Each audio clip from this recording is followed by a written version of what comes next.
Bene data nshuti zanjye aho murere hirya no hino mu mpande enye z'isi ndabaramukije mu izina ry'umwami wacu Yesu Kristo kandi mbifuriza ko amahoro n'imigisha bikomeza kubana namwe mwese ndetse n'abanyu bose aho muri hatandukanye. Ikaze rero aho nanone tujye kuganira ibintu bikomeye. Icyampa ngo Uwiteka dufungure amatwi y'umwuka tubashe kumva n'amaso y'umwuka kugira ngo tubashe kureba.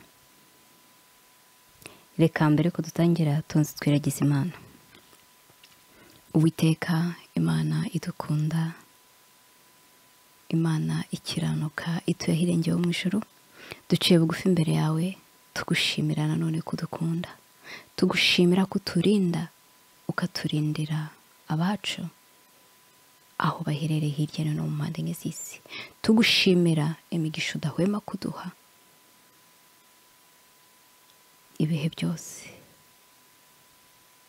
Tugushimira kandi imbabazi uhora utugirira.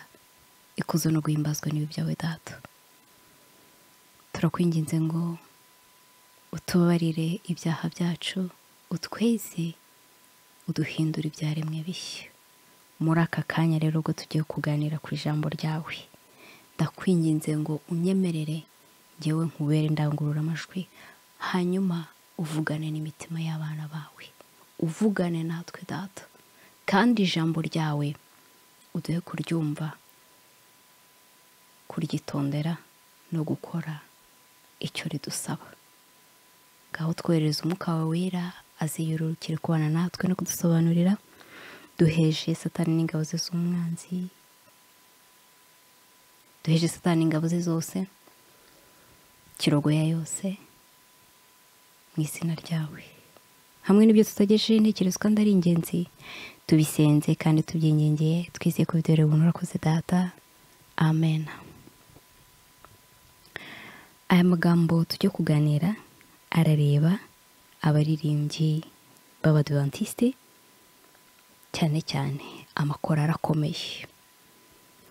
Habakuki igice cya 2 umurongo wa 2 aravuga ngo andika ibyerekanywe ubigaragaze ku mbaho kugira ngo ubisomye abyihutire. Impamvu yatumye mfata umwanzuro wo kubivuga ni ebyiri.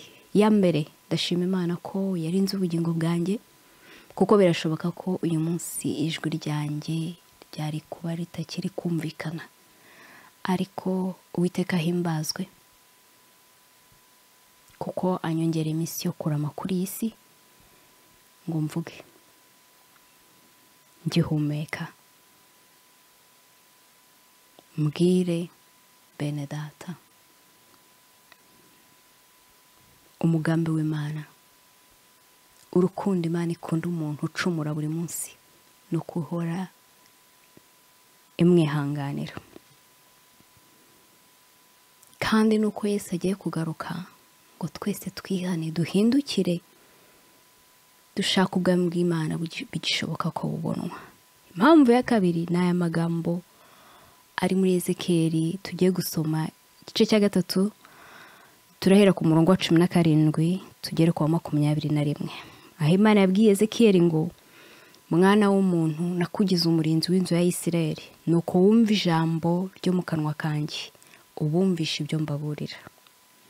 Nimbwira umunyabyaha nti gupfa kuzapfa, nawe ntumuburire, cyangwa ngo uvugane n'umunyabyaha umwihanangirize kuva mu nzira ye mbi ngo ukize ubugingo bwe, uwo munyabyaha azapfira mu byaha bye, ariko ni wowe nzabaza amaraso ye. Ariko nuburira umunyabyaha ntave mu byaha bye cyangwa mu nzira ye mbi, azapfira mu byaha bye, ariko wehoho uzaba ukijije ubugingo bwawe. Kandi nimbwira umukiranutsi, kandi umukiranutsi nareka gukiranuka kwe agakora ibyo gukiranirwa, nzashyira igisitaza imbere ye kandi azapfa, kuko utamuburiye azapfira mu cyaha cye, kandi imirimo ye yo gukiranuka yakoze izibuka ukundi, ariko ni wowe nzabaza amaraso ye. Ariko nuburira umukiranutsi kugira ngo adakora icyaha, nawe ntakora icyaha, nukuri azabaho kuko yemeye kuburirwa, kandi nawe uzaba urokoye ubugingo bwawe. icyampa ngo twite kuri aya magambo y'imirongo ibiri ya mbere, ibiri ya nyuma isoza ngo kandi umukiranutsi nareka gukiranuka kwe agakora ibyo gukiranirwa, nzashyira igisitaza imbere ye kandi azapfa, kuko utamuburiye azapfira mu cyaha cye, kandi imirimo yo gukiranuka yakoze ntizibuka ukundi, ariko ni wowe nzabaza amaraso ye. Ngo ariko nuburira umukiranutsi kugira ngo adakora icyaha, nawe ntakora icyaha, nukuri azabaho kuko yemeye kuburirwa, kandi nawe uzaba urokoye ubugingo bwe. Ndabivuga uko nabibonye, ariko bitewe n'uko nabihishuriwe aba ari bo sindi bubagaragaze. Nabonye korale ikomeye kuri iyi tariki ya 22 yari yakoresheje igiterane itumira n'andi makorali. Nahabonye abantu b'ibyiciro bitandukanye, haba mu makorali ndetse no mu batumirwa. Byatumye ntekereza ku kibazo gikunda kubazwa ngo ninde ufatiraho icyitegererezo. Nibaza ibigenderwaho ngo umuntu afatirweho icyitegererezo, ndanisubiza nti wenda nuko azi kubwiriza neza, kuririmba neza, gufasha, azi gusenga cyane n'ibindi bintu bitandukanye, bitewe n'uwo muntu umuntu afatiraho icyitegererezo ibyo abarizwamo. Ariko ahangaha ndavuga mu bantu bakunda gusenga. Numvishe ibisubizo byinshi bivuga amazina y'abantu bafatirwaho ibyitegererezo, ariko sindumva umuntu asubiza izina Yesu, ahubwo ni amazina y'abantu bakomeye cyangwa se amazina y'ibyamamare mu babwirizabutumwa, mu bahanzi, ibintu nk'ibyo. Mbese kugira umuntu dufatiraho icyitegererezo cyiza ni bibi? Oya, si bibi, ariko bishobora kuba bibi. Habanze kubaho kugenzura uwo muntu, bitewe n'uko nk'uko Satani yihindura nka marayika w'umucyo, atari igitangaza ko n'abamukorera bihindura nka shebuja.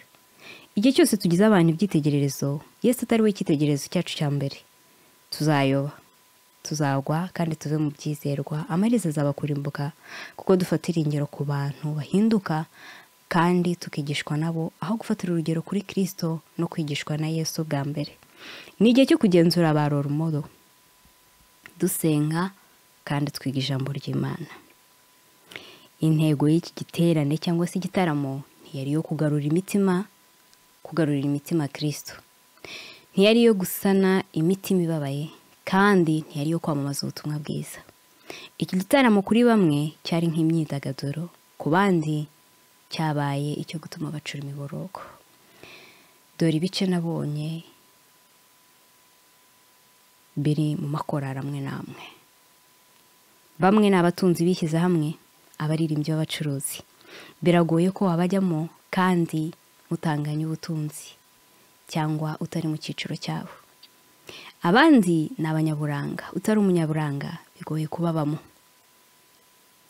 Iki gice kigiye gukurikiraho nabwo yo kucyitegereza cyane. Nabonye uburyo amoko yimitswe mu mitima Yesu akimurwa.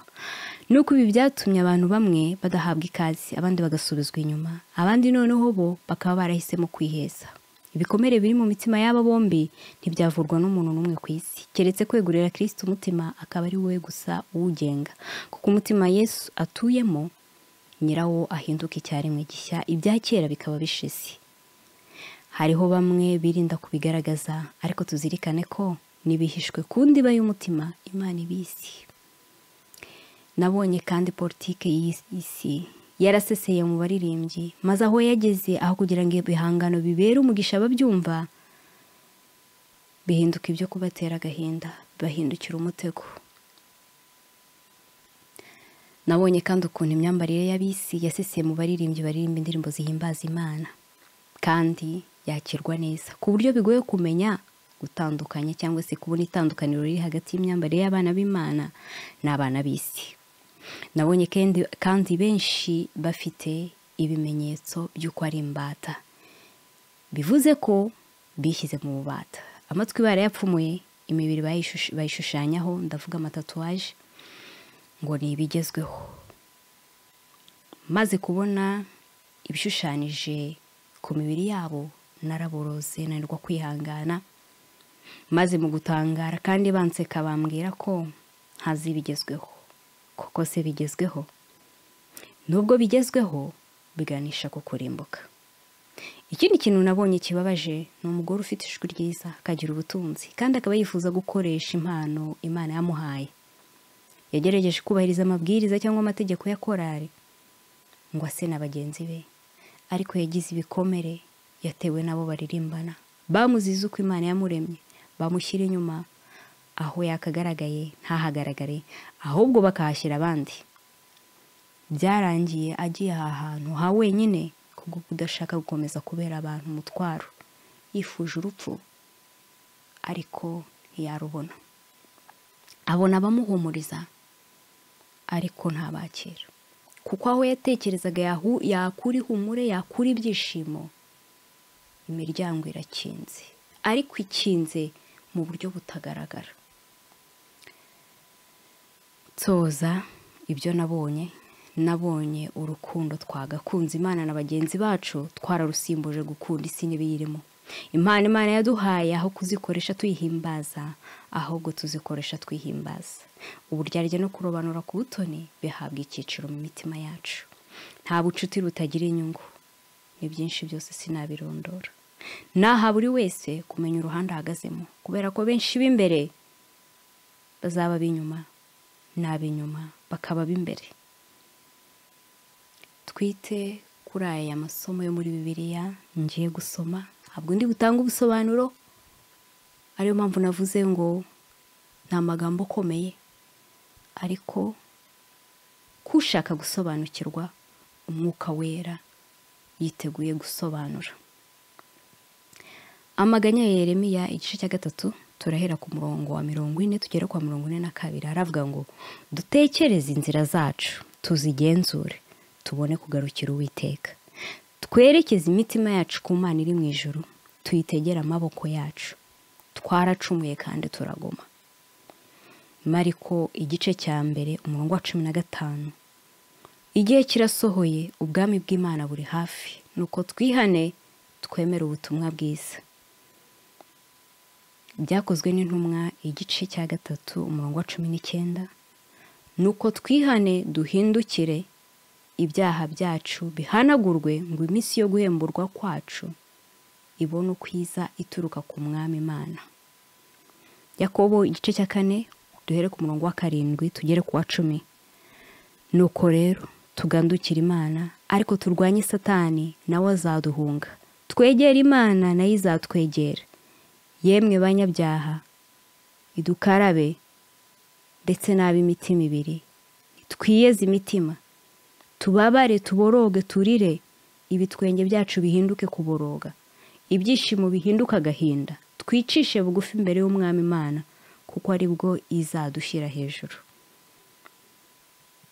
Ngoma, igitabo cyo ku Ngoma cya 2 igice cya 7 umurongo wa 14. Ngo maze abantu banjye bitiriwe izina ryanjye nibicisha bugufi bagasenga, bagashaka mu maso hanjye, bagahindukira bakareka ingeso zabo mbi, nanjye nzumva ndi mu ijuru, mbababarira igicumuro cyabo, mbakiriza igihugu. Iri ni isezerano Imana yatanze. Harageze ngo twicishe bugufi mu mitima, twatura ibyaha byacu, kuko Imana yacu niyo kwizerwa kandi ibabarira gukiranirwa kose ikibagirwa. Duhindukire twihane, kuko twagomeye Imana. Uyu munsi niwo dufite wonyine, ejo sahacu. Icyampa ngo muririmbyi wumvishe aya magambo, ukumva hari aho uvuzwe, cyangwa se hari amagambo akomanga ku mutima wawe, ngo uyu munsi ntutambuke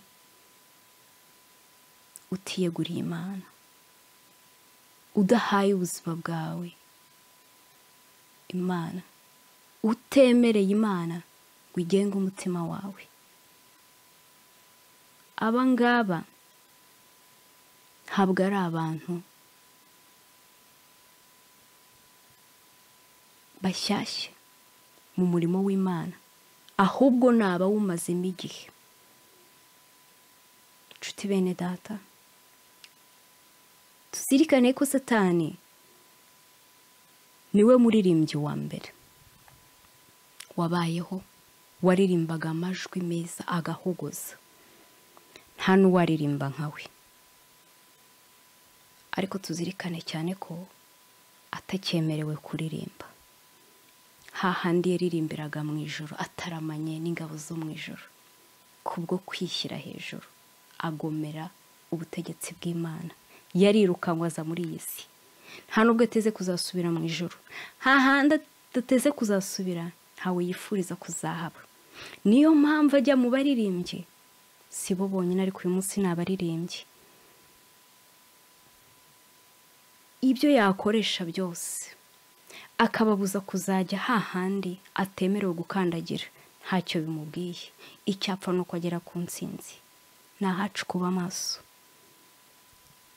twirinda, dusenga, ariko ibyo tukabyongeraho kwiga ijambo ry'Imana, kuko Satani nawe ijambo ry'Imana ririzi. Turazi ko twese igihe yageragezaga Kristo yamubwiye amagambo dusoma muri Zaburi ya 91 ngo kuko izagutegekera abamarayika bayo bakakurinda. Ibyo ni ibyanditswe byera, ariko yabikoze mu buryo bwo kugoreka ngo abe yacumuza umwana w'Imana. Ibigeragezo biraturindiriye, kandi ibigeragezo si icyaha, ariko nitubigwamo bizaba icyaha. Uyu munsi njye namwe twegurira imitima yacu Kristo. Ari hafi kwerekanwa, si vuba, si kera, ni vuba. Icyampa ngo twese hamwe azasange twiteguye. Nibyo mbasabira, kandi nanjye nisabira mu izina rya Yesu. Ubu nubwo Umwami Yesu ukomeza kubana namwe mwese, ndabakunda kugeza twongeye guhura.